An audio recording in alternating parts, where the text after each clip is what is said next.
One of the most powerful quotes I ever heard about money and wealth is this quote: "You can have anything you want, but you can't have everything." And this idea really speaks to what we prioritize in life. And I want to talk a little bit about what the different wealth or richness priorities there are. And I kind of see it as six different doors that you can choose from in life. And at least these are the doors that I've seen in my life. And whether I made a little bit of money or I made a lot of money, these were always kind of the different temptations that I had. And you get to decide where your money goes through these doors. So I'm gonna share this. The first one is comfort. One of the things is as you get more money and maybe you progress in a career, there's always going to be a temptation to have more and more comfort. And the more I find the success in wealth building really usually comes at the cost of comfort. And so you can kind of start to decide as you build in your wealth practice, how comfortable do I want to be versus how much do I want to be saving, investing, and building wealth.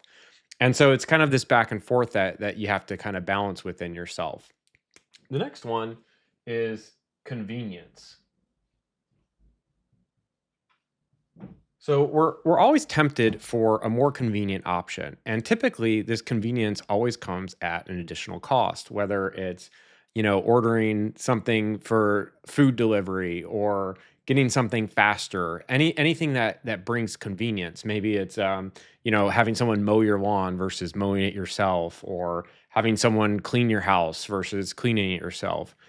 These first two, comfort and convenience, can be so attractive, especially if you start from a place where you don't have a lot, because when you don't have a lot, you never have comfort and convenience. And so as soon as you start having more money, it can be really tempting and feel really rewarding to start to give yourself these things. But there's alternatives that I hope you consider as you're kind of going along this journey. The next one is status. And it kind of goes along with the first two. There's such a temptation in our culture to create more status for yourself, whether that's buying luxury goods or just trying to elevate yourself really in comparison to others. And so these first three kind of go together. And I would kind of call these, superficial in a way. But you can kind of find balance in some of these. Obviously, you don't want to be completely uncomfortable, but what I found in my life to be successful is that you have to accept a certain level of discomfort and inconvenience and not prioritizing status over, kind of what your own vision is for your life. And so you can kind of think about this like kind of like a meter where maybe in the middle we find balance, and then and the far side you can go too far one way or another. What happens when people go too far to the side of, let's say just high comfort, every single dollar they make goes towards something that makes them more comfortable, and the more money they get, the more ways they find to spend it on comfort. And so in a way you have to kind of learn, okay, I'm going to get to this level of comfort, but I'm not going to let myself get to a next level if you want to work on these other three. And so the other three are really, I'll kind of go a little faster through these. It's time, ownership, and options. So what is time richness? What this really is the free time that you have to not work. And I think this means more to some people than others. And again, you get to kind of decide which of these matter to you as you're building kind of your wealth and looking at what richness you want. But time richness means, and if you have a high amount of time richness, is that you can do whatever it is that you want with your time. So let's say you have a family and you want to spend more time with your kids. What if you didn't have to work? Or let's say you want to, be able to travel more often. So what would it look like to have more time richness at the expense of some of these others? Well, maybe you decide to live in a cheaper house so that you can save money. Maybe you decide to get 1, 2, or 3 roommates, like I used to do, so that you're saving a lot of money. You might be less comfortable. Maybe, a comfort level would be never having a roommate, but you decide, "You know what? I'm not gonna do that."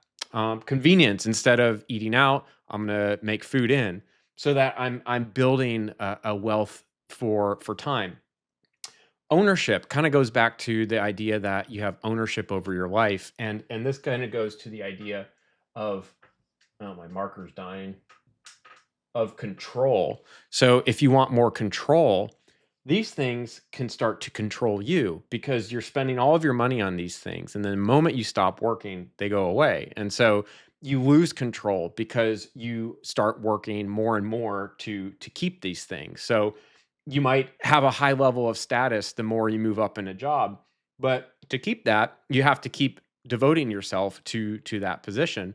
And maybe you love your work. Maybe you really do like a high level of status in a high power job, and maybe you're working 80, 90, 100 hours a week, but it means a lot to you. That's fine. I'm not saying one way or the other, but it's just something to consider. So what if you could do a job that's a high paying job, that instead of you devoting all of your time, energy, and money to comfort, convenience, and status, you're actually working to have more time for yourself, to have more ownership and control over what you're doing.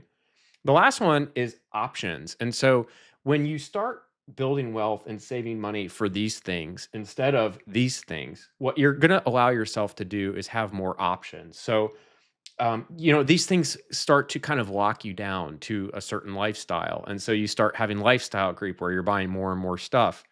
When you limit this, you have more options and flexibility with what you do. It's a lot easier to move around. It's a lot easier to change jobs if you want. There's just more flexibility. The last part to consider is just what part money itself plays in these 6 different types of richness. And I would tell you that when you talk about money in these first three, what really happens to your money is you get less of it as you use these 3 things. So you end up burning more money as you increase your comfort, convenience, and status. And it's any example. So like, let's say you wanted to fly first class instead of in the back of the plane. But what you're always going to do is you're going to spend more money to get these things. And so there's nothing wrong with that, but your money is never going to grow on its own. In these other 3, um, what happens is your money actually grows on itself, and that's the power of these 3. Is as you're getting ownership and control, you're actually buying assets that create money on their own. So whether you invest in a company or a business or real estate, these things are actually generating money as you put more money into them. So it's this perpetual system where you're getting more and more. And so when you decide to not do these things, you're not losing money on these, and you can put them into other areas that actually give you money back.